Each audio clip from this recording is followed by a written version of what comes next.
It's like featherweight against superweight. I'm here to annihilate this giant who thinks he's great. I'm here to annihilate this giant who thinks he's great. As I looked upon his weight and height, I see why some people got scared and ran. But I serve a God who fights my battles, and this uncircumcised Philistine is just a man. I gazed upon his hands, it is gigantic, but I refuse to let him take me down like the Titanic. Neither will I panic. Actually, I'm frantic to see Goliath leave the face of this earth like the lost city of Atlantis. I heard about this giant, but I also heard God's call. I know it's cliche, but the bigger they are, the harder they fall. The bigger they are, the harder they fall, so don't be appalled. God can knock folks off their high horse like he did with Apostle Paul.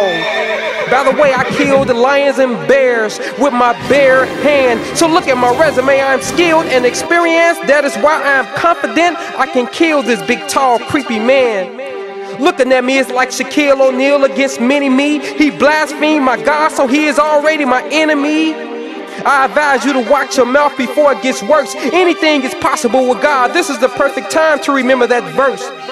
Goliath, you are already cursed. Do not touch God's anointed, or maybe you are just ignorant. I see myself ripping your head off and tearing up your ligaments.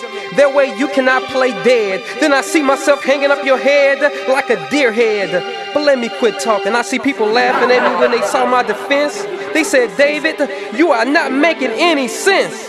They said, how can you pull out a slingshot and a rock for a fight that is so intense? God told me to use it, and I would not be a rebel. Now watch me kill this giant with this little bitty pebble. Just as I spoke, I was able to carry it out. I put the pebble in the slingshot and I knocked him out. The wind of God traveled with the speed of the rock. Why not a sword?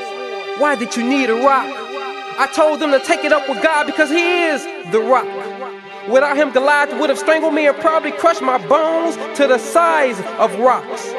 The news began to spread that Goliath is dead and that David killed him and left his Philistine without a head. I am a symbol for all mankind, that no weapon formed against you will prosper, and I'm not just talking about landmines. I'm talking about any problem you face, and trust me, your Goliath will come to try and invade your space. But just as I did, put your Goliath in his place, and fight for your life. Fight for your life.